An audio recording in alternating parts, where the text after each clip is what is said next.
This is USNH Naples Hospital Hotspot with Lieutenants Kate Rooney and Kyle Brown. Brought to you from the atrium at US Naval Hospital, Naples, Italy. Good morning. Today is Monday, March 17th, 2014, and I'm Lieutenant Kate Rooney. And I'm Lieutenant Kyle Brown. You're watching this week's edition of Hospital Hotspot, our bi-weekly news program that brings you the latest news, events, and features from USNH Naples. Happy St. Patrick's Day to all of you. In honor of St. Patrick's Day, our galley will be serving a special meal today at lunch. On the menu, it will be shepherd's pie, cream of broccoli soup, sautéed cabbage, corn O'Brien, and cheddar biscuits. Lunch hours are from 11 to 1300 and the cost is $4.65 per person. Without further ado, let's get you all informed within the news and on the calendar.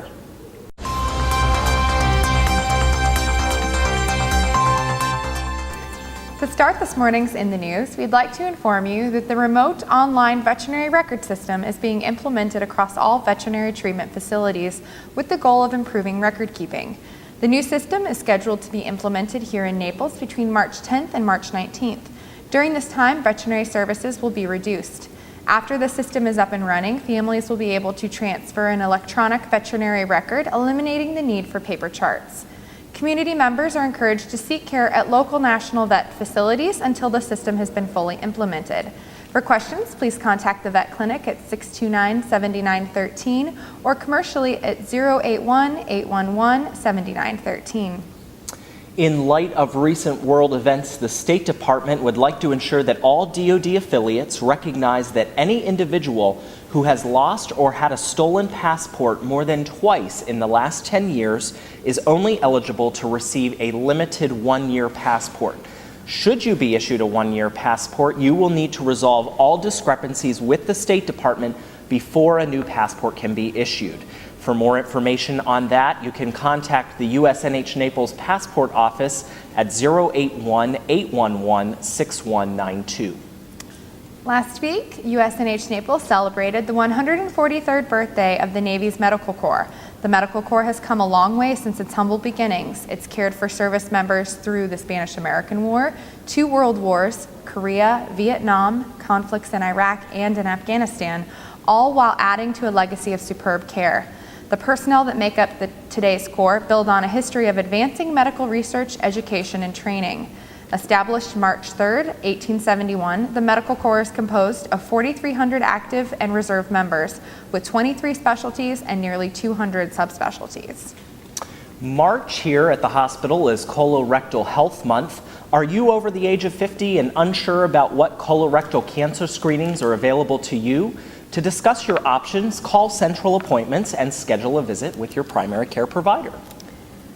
The hospital's Operations Management Department has rearranged the facility's mailboxes in numerical order.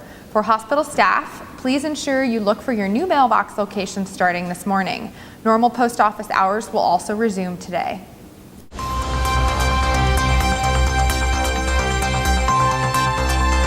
On the calendar this week, the hospital will celebrate Women's History Month by thanking our female active duty and civilian staff members with a special ceremony to be held on March 27th here in the hospital.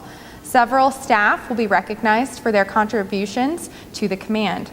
For coverage of the event, stay tuned to our Facebook page. U.S. Naval Hospital Naples is celebrating Certified Nurses Day on March 19th by honoring its board-certified nurses. The command will recognize 27 of its nurses, that's over 56% of the nursing staff, for their professionalism, leadership, and commitment to excellence in patient care. Board certification of nurses plays an increasingly important role in the assurance of high standards of care for patients and their loved ones. That's all for In the News and on the calendar. Last week, Lieutenant Brown and I visited with the Emergency Department to talk about some of their ongoing initiatives and process improvements. A visit to the emergency room can be daunting, but to learn more about our ED at USNH Naples, we went right to the source. Commander Randy Baldwin, I'm the department head of the emergency department. I've been here this tour since 2009. I did a previous tour from 2002 at the old hospital, in Añano from 2002 to 2006. So we're a level 3 emergency department. We can stabilize almost any condition, but we can't, because of the hospital's limitations, we don't have many of the tertiary care capabilities. We don't have trauma capabilities, so we're not really an ambulance receiving facility. We don't have cardiology services, so if someone that is truly having a heart attack or we suspect is having a heart attack, we're going to transfer those patients out expeditiously so they can get a higher level of care as quickly as possible. Strokes would be another example. Septic patients that need an ICU setting, any higher level of care concerns is likely to be transferred out expeditiously, usually from the emergency department. Commander Baldwin spoke with us about the use of the emergency department for routine care. The emergency room is by definition meant for emergencies which are usually threat to life, limb, or eyesight. We see very few of those and often see what many consider as routine care. Often people find it difficult to get out of school, or because of their work schedule, they'll present to the emergency, and we're more than glad to see them if they're unable to make an appointment. We try to stay with the medical home port model and encourage you to see your regular physician, and that can be done through the appointment line, in person, or often what we'll do is, if it's during the workday, we have a triage system where we can match you up with a primary care provider during the workday. If you're unable to do that, then we're more than glad to see you here in the emergency department. For many patients and families, it can be difficult to determine when a condition warrants emergency care and when it doesn't. We often get calls about what should we do, and we're actually precluded from giving medical advice over the telephone because hard for us to evaluate what you truly have. There's a nurse hotline, and the number is available on the command website, and they can give you better instruction, information, recommendations on how conditions can best be managed. If you're truly concerned and you need to be seen, by all means, we're glad to see you. But if it's your routine care and you're able, we recommend that you just follow up with your primary care provider. Even if you or your family end up in the emergency department, you can still expect your primary care team to play a critical role in your follow-up.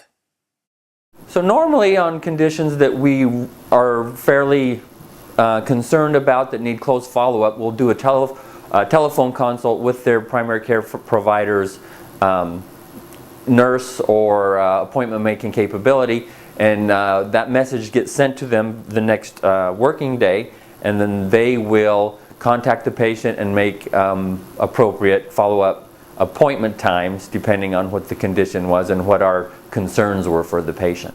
Despite the critical nature of emergency care, customer service still plays a key role in our emergency department.